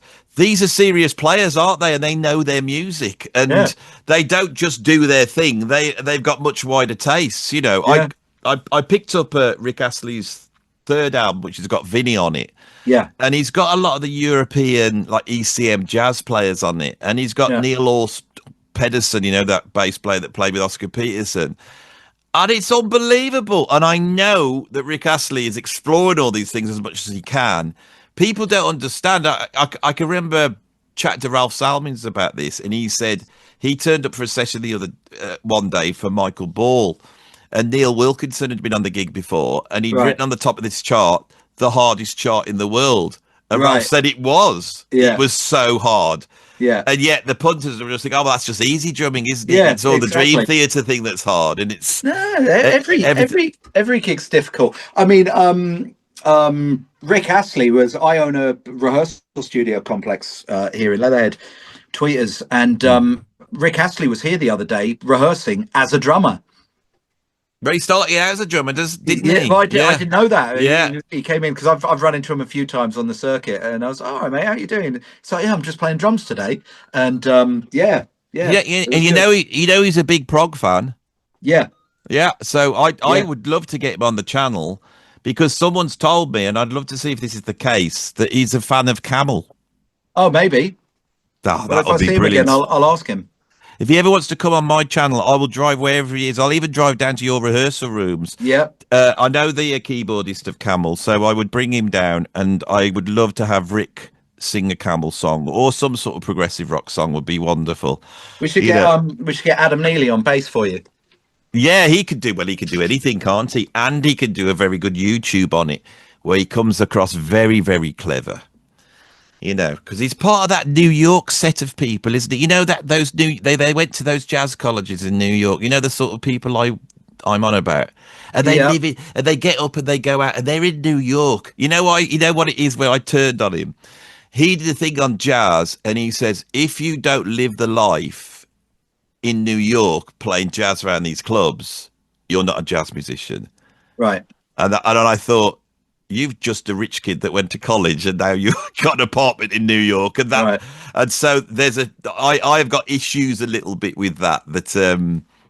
I thought, no, that's not the way it is. He was like trying to explain that certain musicians weren't jazz musicians, but that's jazz for you, isn't it? That's a double-edged sword of snottiness and snobbery, if ever I knew. You know, that's a different conversation. Dennis Chambers. Yes. Dennis is great. He blew our minds, didn't he? Back when did you first hear him? For me, same time as Weckl. That same when I used to get my drum lessons in the early 90s, there'd be that video of him just going like fast singles all around the drum kit. He was just a monster in his groove and his playing, and it was different, and again, didn't sound like anyone else. No, there was definitely a certain attack on the drums that we'd never seen before. Was that the video with Schofield and Gary Grange? Yeah, there was that, and there was a record he did at the time with Bill Evans, the sax player, called Petite Blonde. Yeah, and the playing on that record is just awesome. There's also a live Brecker Brothers live. Oh, who keeps phoning me? Can we just pause this for 1 second? I'll see who it is. Give me a second. Stick it on pause. You're gonna have to edit it now. No. Those of you will have noticed that Darby has magically gone from not eating to eating. This is the incredible mystery of digital technologies. He's eating a Milky Way, I believe. He's a chocolate bar of choice. I'm paying full respect to your interview by full attention and being really professional and eating a chocolate bar. He just said, can we stop the interview? And I said, what's the matter, Darby? He goes, this is going on for too long. And he goes, you're too weird. You're putting too many people down, and then you're having a go and this, like, and that. My blood sugar's too low. I need something to pep me up. I got a Milky Way somewhere. I said, go and get your Milky Way. And now you're feeling a little bit better. That's not actually what happened at all. My phone rang. Yeah, his phone rang. But it wasn't Alfie Boe, though, was it? It wasn't. I mean, we could try phoning if you want and see if he answers. Do you want to play phone the most famous person in my phone book and see if they answer? I call that phone roulette. Have you ever done that where, like, you get someone's phone, you just randomly pick a number and they have to phone them? Well, who's the most famous person in your phone? It would be you, but I don't have your phone number. I don't know who have I got. It's all musicians with me. I got everyone from, like, obviously Justin Hawkins, because I used to be in the Darkness. I love him. I love that man. I'll tell you whose number I do have. Andy Zildjian, head of Sabian. No way. Andy is one of the coolest guys. I mean, obviously I play Zildjian, but he's such a nice dude. such a funny dude. But So not, but his cymbals aren't as good as Zildjian. so you know what? This is an interesting point. So Yeah. I've got my cymbals I play. I play Zildjian. I play British Drum Company. And I love those. But I play British Drum Company. Well, we should salute them. oh, we both do, don't we? Yes, we do. Yeah. Yes, so we can Okay, make this. yeah, there's my salute. We can make this a British Drum Company video. Yeah. So supported by the British Drum Well, Company. look, I've got my my phone. There's my big orange monster back there. Aren't they amazing? Yeah. They're like they're like the Rolls Royce or Bugatti of Yeah. drums. Exactly. But my point was going to be, you know, like some go, oh, Zildjian's better than Sabian, Sabian's better than Zildjian. All these companies make great stuff, but you got to find what works for you. And for me, like Zildjian is my favorite cymbal, but I wouldn't sit here and go, oh, Sabian's crap. It's not. It's like, you know, all the top end gear now is so good. Here's my bit of advice: find stuff that works for you for whatever reason. And if it's BDC, great. If it isn't, great. Well, one of the things that I used to say to my students, I'll see what you think about this one, is you go out on tour, so you need a company to back you up. You need to have a company there. It's not just about the gear. It's also like if you have a bass drum go down, you have to be able to get on the phone to someone and sort something out. If you know like that. And no, but kids for some reason they buy gear like they're endorsed. And I never did as a kid. I would go to the shop and buy my favourite ride cymbal. So back in the 1980s, I had a Paiste cymbal, I had a Sabian cymbal, I had a couple of UFIP splashes. You know, I had a whole collection of different cymbals. And if you're not endorsed, you could do that, you know. And I find it so weird that that drummers think like that they have to then join the club and have an allegiance to a certain drum kit, you know. I mean, it's very rare that you don't turn up to a session with you only have one make a snare drum, for example. We all take. Yeah, I mean, I own 25 snare drums. You know, I've got a lot of snares, and I don't need that many snares. I think to be a working drummer, you probably need about 6. I think that would probably cover everything you need to do. But you know, there's loads of stuff out there. Like, you know, everyone likes their vintage Ludwigs or their you know, Rogers or whatever it is. So you just have to. For me, I've got a handful of stuff, and I use whatever's correct for the song. You know, when I go out live, I've always got my BDC stuff because it's strong, it stands up, and it sounds great. But yeah, and even now when you go to another country, you know, we were in Australia. And the BDC kit that they had where we were wasn't available on that day, so I had to use something else. So it's like, you know, quite often things will change. The two companies, though, for me, that have helped me anywhere in the world and have been amazing are Evans Drumheads and ProMark. Like those, there is not a better company in the world for support than those guys. I made the switch to Evans about a year and a half ago, and had no plan of switching heads. And I tried all the stuff out, and it was just like, it was so superior to anything else I played. So yeah. What do you play? I'm with Remo now, right? And I always wanted to be with Remo. Before that, I was with I can't remember the bloody name of them. Well, there are no real like there aren't really many other. No, there is one. He was a drum teacher, and he made drum heads. And I can't remember. When you get to my age, this starts happening, especially on YouTube videos. I've had to try and incorporate it into my style now, because as soon as I want to try and remember something, and often on a video I know I can't remember it. I have to talk about something else, and then it will come in, you know. But I found with gear, it's the sound you're after, and if you want to have a Zildjian K sound, you're going to have to get Zildjian Ks. It doesn't mean they're the best. It means that's the sound you like. And if you've listened to those records, then that's the sound you like, you know. I've always been very keen on Paiste crashes. I like Paiste crashes. I love Zildjian hi-hats, you know. So have you lost all the top end in your hearing then? What with the Paiste crashes? I don't play them. I'm endorsed to Dream cymbals. And before that, I was endorsed to UFIP. Before that, I was endorsed to Zildjian, and before that, I was endorsed to Meinl. And they, like you say, they all had wonderful things about them. Yeah.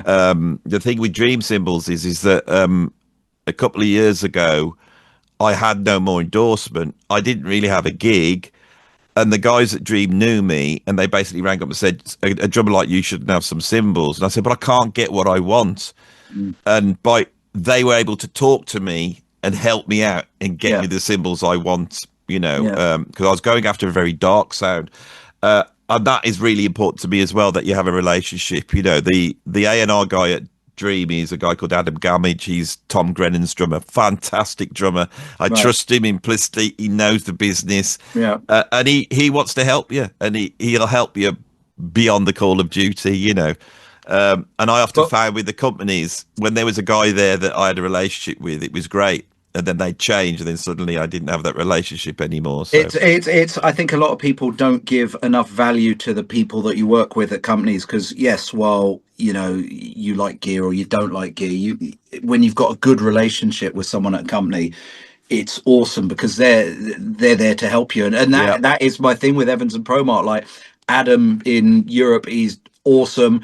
Aaron in LA is awesome. I mean, Aaron, I had a recording session in LA, and he dropped a set of heads off to me at a drunken pool party the night before, and was like, "Hey man, here you go." Joined us for a drink, and it helps me out non-stop. And it's like, relationships with, and also relationships with other musicians you play with doesn't just have to be, industry people. That's how we form careers, is building relationships with people and making friends, and not enough people think like that, especially in this day and age where people think the way you get a gig is just to randomly hit some people up on Instagram and go, "Hey man, can I have a gig?" Oh God, yeah, and it's so true. But the thing is that it's becoming a little bit of a lost art, isn't it? You've got gigs, you're touring, you're earning a living doing it. It's still there. People can get it. It's always been a rarefied thing. It's never been an easy thing to break into ever. The competition's fierce. You've got to make sure you're really good and you got your act together, and you're out there. So that's great. Have you got any advice for musicians who want to get to that? I mean, my touring days stopped a long time ago, and it seemed. I mean, even someone like Vinnie Colaiuta seems to have hung up his sticks a little bit. Yeah, but he's unwell at the moment. He's got neck issues, which I know. believe are really causing him issues. I mean, I think my big advice for people would be try and work at your instrument and be as good as you can be. I think there's no. Being good at something is not a crime, like some people would have you believe. Exactly, I think you've got to work hard. I think you've got to be amiable with people, and I think also just sitting in your house doing nothing is not going to get you any work. Being out there and meeting people, whether you happen to go, "Oh, there's an interesting gig on, I'm going to go to that and watch it and see who you might run into." Get out there and meet other musicians, talk to people. Also realize that, I remember at one point in my career, I was sitting there going, "Wow, I'm a good drummer. Why don't I have any decent work?" And someone said to me, "Look, this stuff will happen when the right time is there." And quite often, something will occur, but not come to fruition until like 5 years later. And suddenly it's like, "Wow, I'm playing Devin Townsend's band." But actually I can see the seed of that started 5 years ago from a chance meeting with someone, and then years later it goes full circle, and that's it. Just because something's not happening now, don't write it off as not happening. And that's a really good point. And I think I would add to that when it does happen, you've got to be ready. Yeah, you could be ready to walk through the door and take your opportunity. And most people 100%. aren't ready. Yeah, that most people aren't ready. And I've been in a situation. I can remember I went to see Stephen Wilson years back when Marco was playing. I went backstage. I was chatting to Marco, and Marco said, he said, "I don't know whether I'll be doing this gig. I've got this Satriani tour coming up, so the gig might be free. Do you want me to put a word in?" And I went, "No." I just went, "No, I don't," because I knew I wasn't ready. It was one of those things that you wait for, but at that moment in time, I thought, "There's no way I can step into," So Blundell did it, and he's done an incredible job, But you've got to be ready, haven't you? And it's that psychologically as well as physically, isn't it? Yeah, similarly, when I landed the Devon Townsend gig and Devon phoned me and was like, "Do you want to play in my band?" I was like, "Yeah, okay." And then he sent me the set list, and I was like, "There are a couple of things in the set list that were beyond my capability," and I just went into the studio and worked my ass off hours a day and took those things that I couldn't do and did them. And so Did you have a panic, or did you know no, you could get them? no, I knew I'd be able to do it, and I just worked. And I've been in that band now for 4 years when I was Yeah. only meant to do one-off show, and I've done 3 albums with the guy.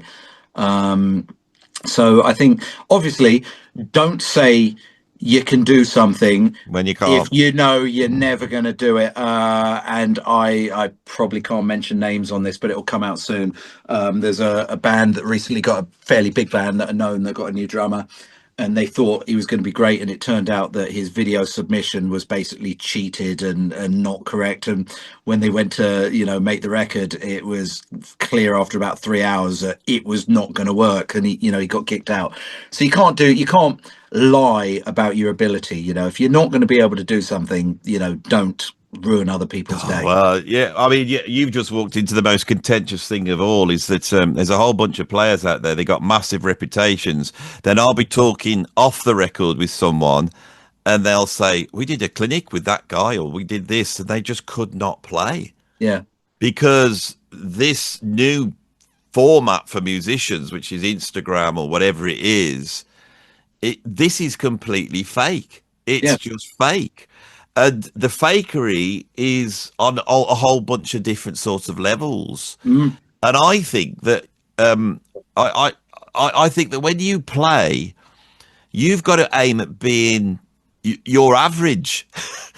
Yeah. Because you will have great gigs. But if you're aiming to have a great gig every single day, that's not good enough, because it's not going to happen. So you've got to make sure you're average. You've got to always be at the top. You've always got to try and be at the top of your game. Like always got to try and be at the top of your game. That's what I mean. Your average has to be the top of your game. You have to, and that is something that I think professional musicians have. And so you've got proper musicians where someone's filming them on the gig. They've got no control over it. They've been playing night after night after night, and those videos are appearing on YouTube or whatever, and they're being compared to some kid that is playing a drum kit where the drum sounds are triggered. He's playing the MIDI in. He's played it 150 times and then gone through and corrected the MIDI. Well, yeah, and also I know, not mentioning any names, some people that have done gigs with some sort of more known YouTubers or Instagrammers, and they've got on real gigs and they just haven't been very good because that's not what they do. And I realized, like, for a while I said to myself, God, I wish I landed the Devon Townsend gig when I was 25.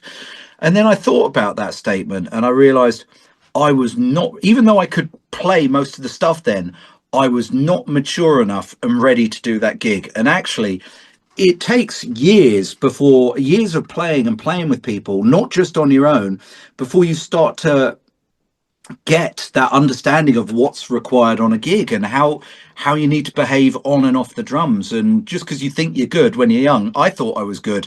Prime story. I got a gig when I was 18 to play with a band called Sax Peel, which was like Derek Nash and Lawrence Cottle was on bass, I think, and all these phenomenal musicians, 5 saxes.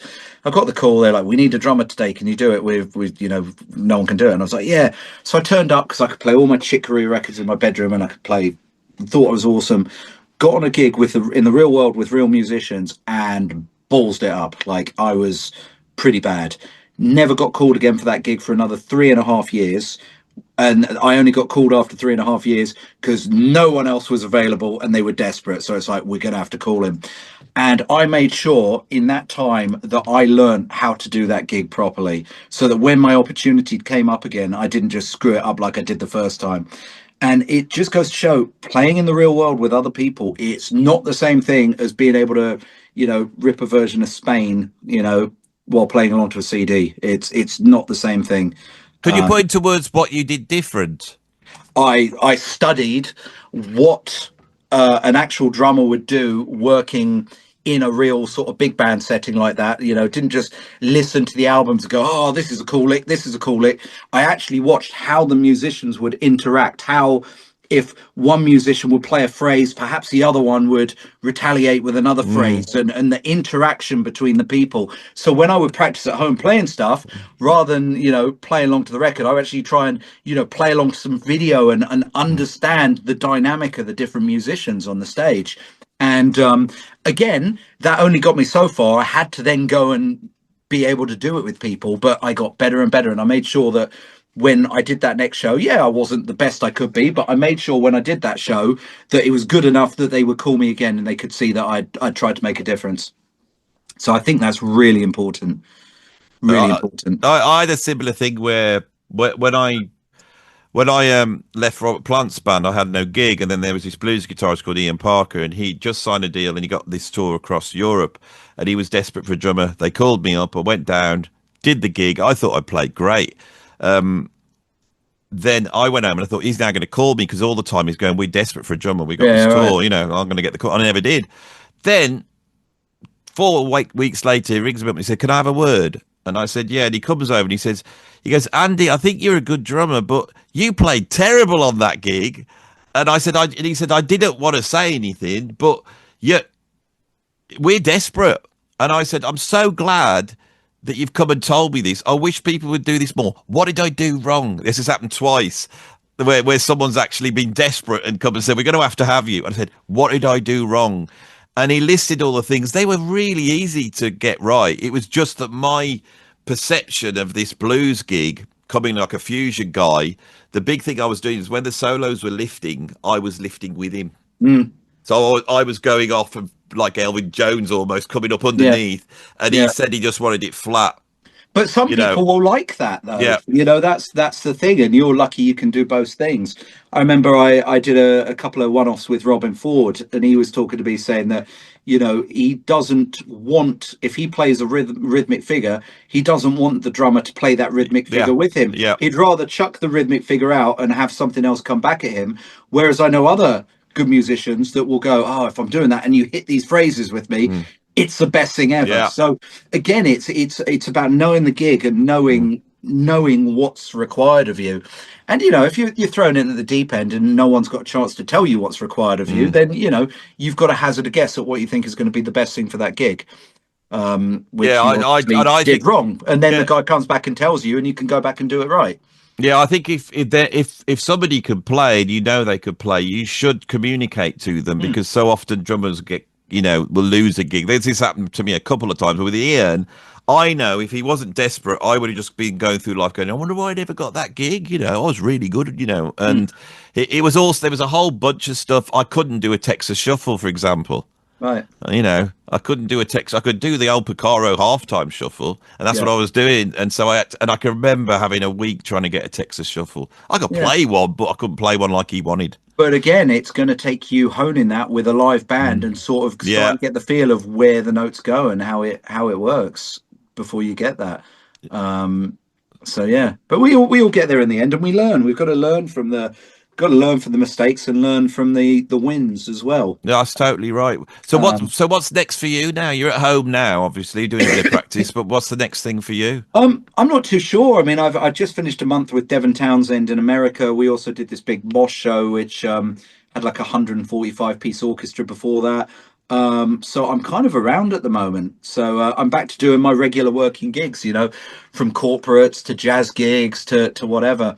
And that's the funny thing, 1 minute I'll go out and I'll play in front of 50,000 people, and then the next weekend I'm playing in a little pub, just playing some Texas Shuffles in front of 30 people, and I like that. I don't know. I've got a lot of recording. I do a lot of recording here in my studio, so I've got that. People tend to contact me to do things, and I do a bit of teaching, and I don't know, something will come up. There's tentative plans on the horizon for next year, but until things are firm and in the book.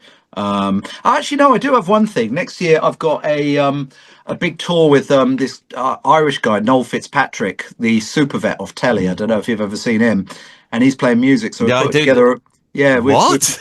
Yeah. So he always wanted to be a rock star, so he decided to learn guitar, and we put together a really, really good band of amazing musicians. And we just played popular songs that he loved as a kid. What And sort of songs are they? oh Are they pet themed? no, no, Yes. it's everything. What's this man doing? It's obvious. Yeah, it's everything from, like, the boys are back in town to Not paranoid to whatever. It's just songs he likes. So Well, he could do Cool for Cats. He could do I Want to Be Your Dog. If you give me a 5 or 6 minutes, I'll come up with a whole set all right, for well, you. just message me after this, and Yeah, I'll give him all the suggestions. yeah. Tell you be chat to this YouTuber, and he's got some good ideas. And surely he should be doing some sort of basic veterinary on stage as well. Well, so what he did, because he was doing massive theatre shows just as a solo guy, talking about life, motivational, talking about the Yeah, surgeries, talking about stuff, and now he's decided he wants to incorporate music into that. So we're that's doing fair that. enough. Last week, I took Kenny Aronoff to his surgery, and we watched Noel do a hip replacement on a dog. I saw this. I didn't realise it was Noel, but Yeah, I like the way our drum legends are using their spare time yeah. watching dog operations. Yeah, in the flesh, it was great. Kenny is an amazing drummer. That dude, his CV is frightening, and he is a hilarious guy. Like, he's Yep. become such a good friend. That guy. Well, can you He's say awesome. hello to him? I did a clinic tour. He might remember it. I did played on his UK clinic tour back in 2005, and he was such a brilliant, funny man. I'll What tell an you what, amazing drummer! let's text him now, and let's see if he replies by the end of the Oh interview. yeah. How about that? For those of you who don't know who Kenny Aronoff is, this is one of the biggest session drummers in the world. This guy will play with an orchestra, then BB King, and then he'll play with like bloody Velvet Revolver, or he's played on all the Meatloaf records. And if anyone knows that Jack and Diane track by John Cougar He Mellencamp, did that. that drum fill is Kenny, and he can play anything, big band, or and he, even though he's a rock guy, he's the most rock guy I've ever met. Kenny is, but Right, he I've, actually I've stopped. just texted him. I've just texted him, so we'll see if he replies by the time we finish talking absolute rubbish on this Yeah, thing. well, yeah, Um, I love doing that tour with Kenny, and of course we had to do some drum battles, because it was a right. clinic tour. And so Kenny was going, I don't want to do that. He said, it's got to be musical. I said, of course it's got to be musical. But in the end, it ended up being comedic. Yeah. And so we'd start the solo, and then we'd move off the drums, and then I'd try and catch Kenny. Yeah. But we're doing rolls. So I'm going after him, and he's going around the stage. I'm trying to catch him up, and then he'd get on my kit, and then I'd get on his kit. And he was such a laugh, that guy was. But what a drummer. Dude, he's a great drummer. He's an inspiring dude. It's rare you get people that are good at something and interesting and Yeah. inspiring. And yeah, he's killer. So he's cool. He can't half hit him as well, can't he? Yeah, he hits them hard. He came to my show in LA about 4 weeks ago, and he was like, I hit him hard. You better hit him hard. I was like, watch this. I just got off stage and like just pounded the hell out of the drum kit. He told Yeah. me that he said he was playing the other night. He said this was back then. He said, well, last week we were playing. He said I break the head on the snare, and he said so. This guy, his tech's really good, so they're changing the head, and he's do the second snare, and he's changed the head, and he puts his thumbs up, and as soon as he hits it, he just looks down, and he said, I just looked at the tech, burst out laughing. He'd cracked the rib, Wow. broken the rib. Wow. And That the tech takes was like, something to do that. yeah. I mean, I've never done that in my whole No. life. I don't think I've ever done that. No. But it's not because he hits hard. He is a molar master. That guy. Yeah. His Yeah. molar whips are like heavyweight playing. Yeah, he's a great drummer. I'm going to give you I did write down a list of my favorite drummers to tell you, and we've hardly talked about any of them. So I'm just going to give you the list of the other guys I think are awesome. So we had Weckl, Phillips, Bissonette, Chambers.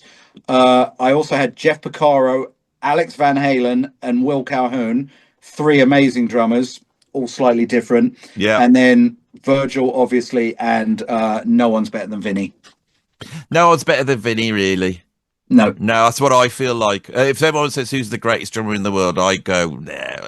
it's Vinnie. There's no such thing, but it's Vinny. It's Vinny. Yeah, He transcends that question because, yeah, like I said earlier, drumming's not a competition. Everyone's got their thing, and there's room for all of us to make our mark. But Vinny's better than me, you, and everyone else. yeah.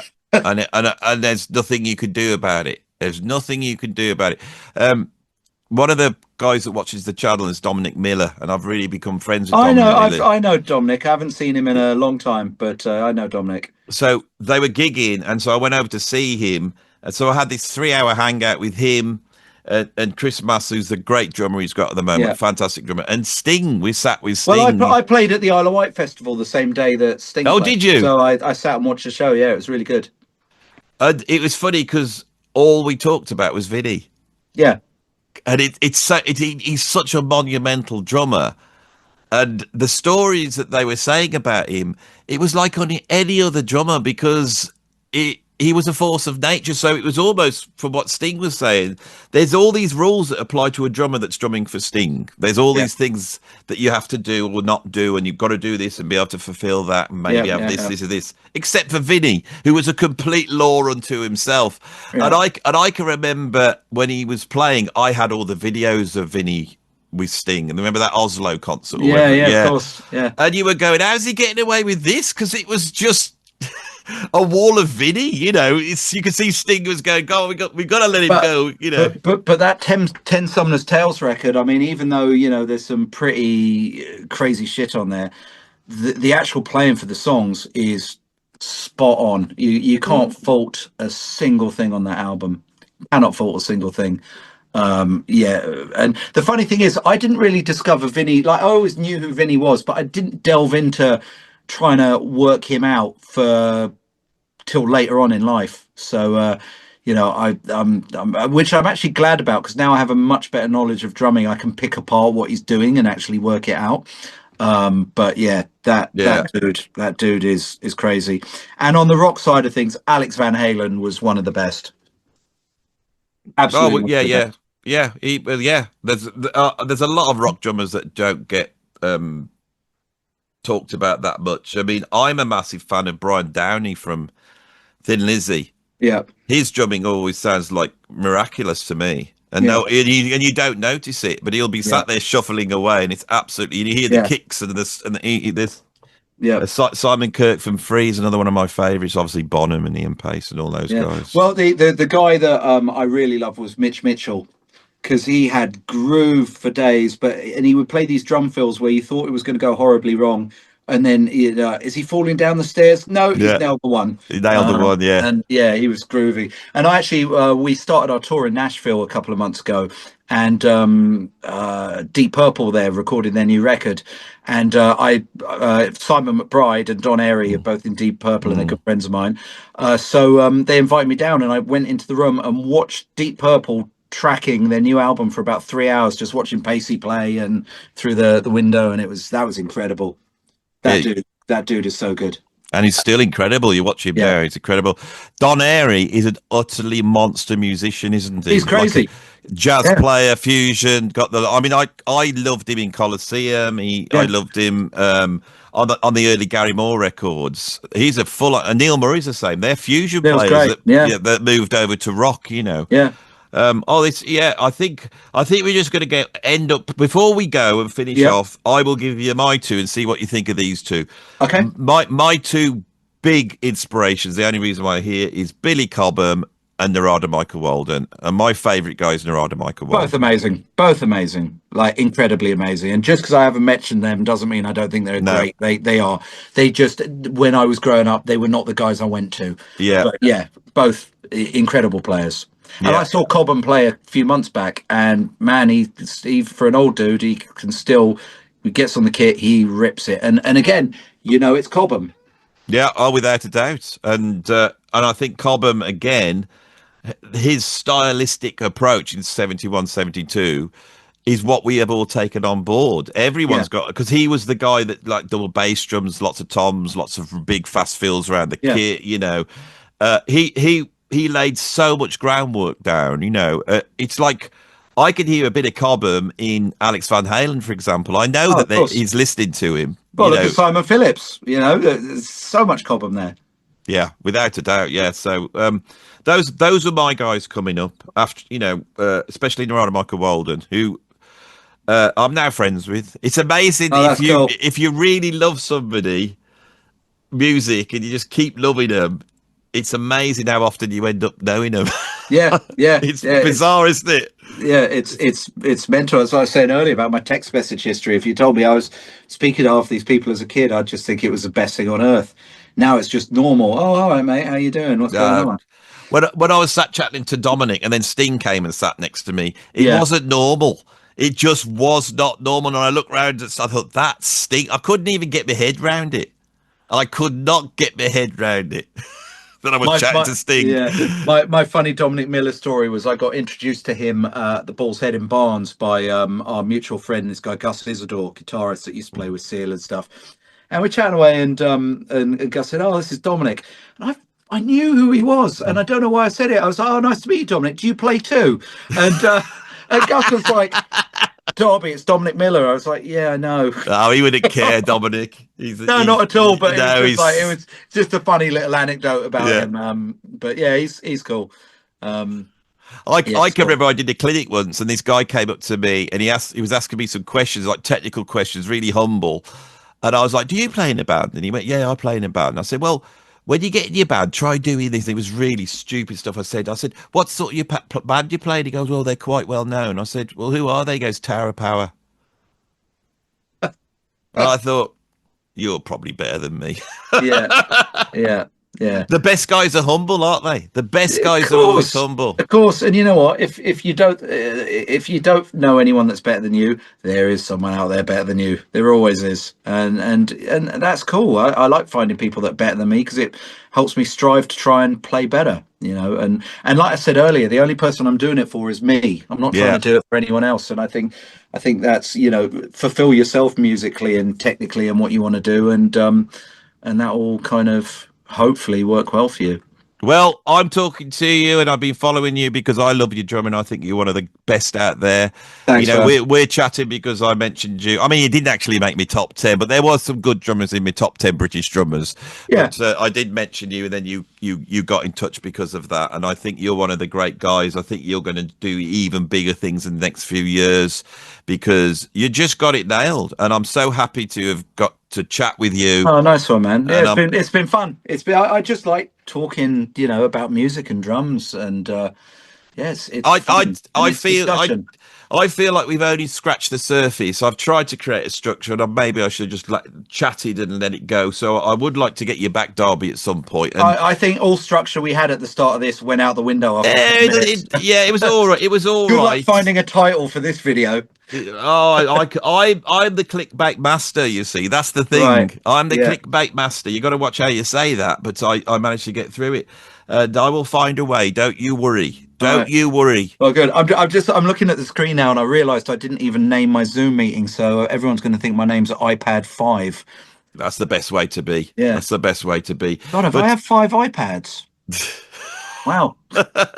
And I've enjoyed the technology that's just followed you around the room as well. It's given a bit of... it's good. I'm trying to get out of the way so you can see my drums. And then there we go. You can kind of see some drums there. What do they sound like on the Zoom? Could you just give us a beat? Well, I'll just lean over. No, you can't. It's complete silence. Can't hear it at all. No, it's amazing. Oh, great. Listen how great I am. That's the best thing I've ever played. It was amazing. I will dub something really shit over it. Don't worry. Mate, just Benny Hill. Some of my playing.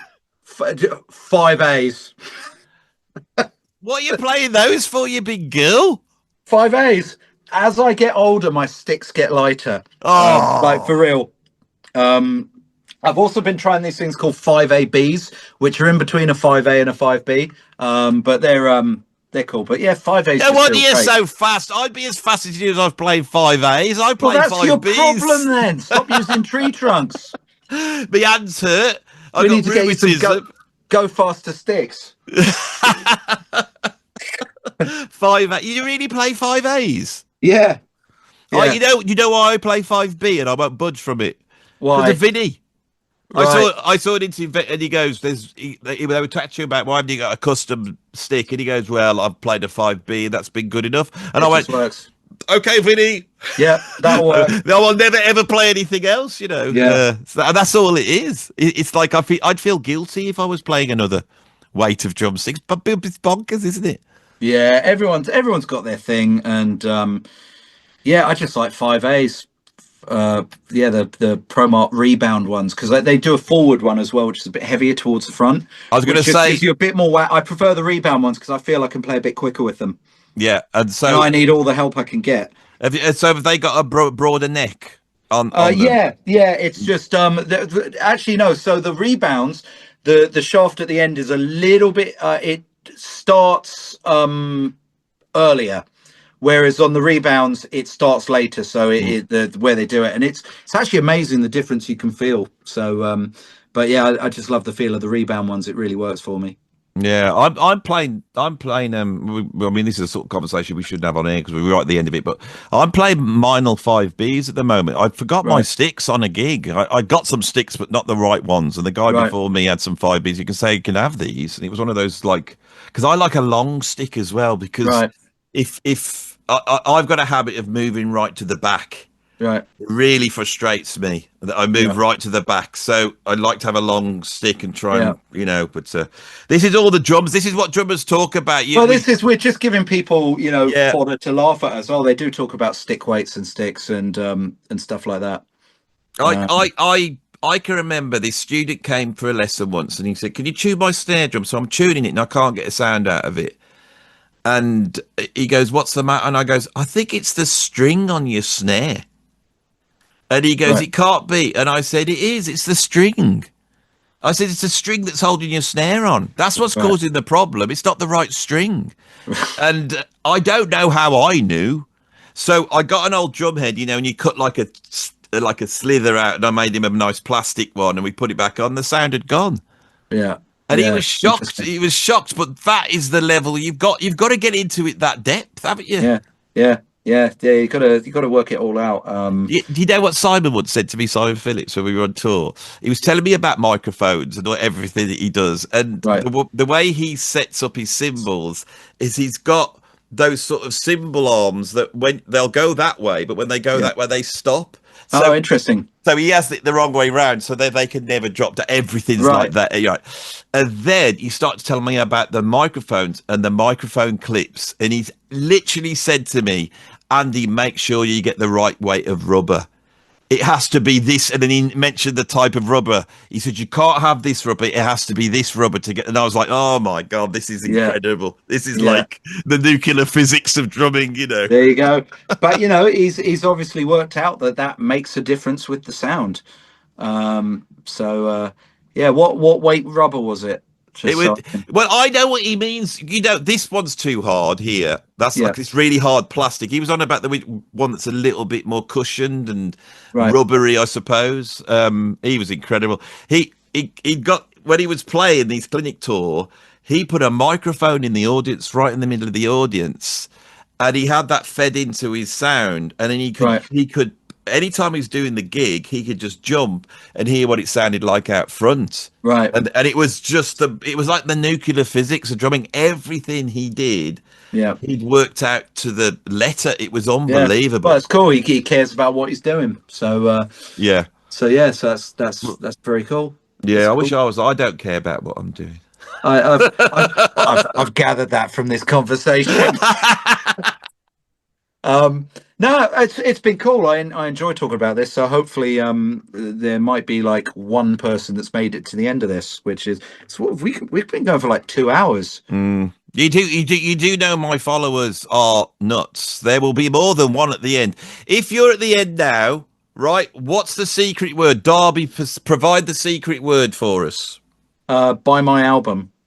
Right, so Secret words. The secret word today at the end of the video is buy my album. So I want you to write that into the comments so we can see how many of you got to the end. Exactly. All my play along transcriptions. So we'll see. We'll No, see. you don't have to write. That's too long, and I know many of you won't be able to spell that. Buy my album will do. Darby, thank you so much. I hope you enjoyed this. I know my world's a bit strange here on the okay. YouTube, but it's not for everybody. But I hope you've enjoyed it, and I hope you'll want to come back again for another. Yeah, chance. we'll talk some more stuff soon. Hopefully.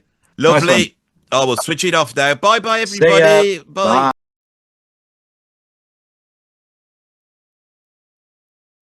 Those of you who thought that Kenny didn't remember me, Kenny Aronoff has actually texted back, and now Mr. Todd will read out what Kenny said. Go on. I don't know if I should read it, though, because we did say only if he texts me by the end of the interview, and it's 5 minutes afterwards. I know, but... I'll read it. But he remembers me. He just wrote, "No way, Andy Edwards is as cool as you." I don't know about that. Tell him hi. We did a drum clinic tour together all over the UK. We're in Dusseldorf now. Feels like we have out 3 months ago. That's got nothing to do with anything. More about me. There you go. Good old Kenny. There you go. Kenny remembered you. There you go. You made an impression. That bloke's a rock star. Not everybody is.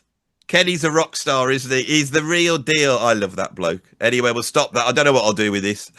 Yeah. I'll just show it my mum.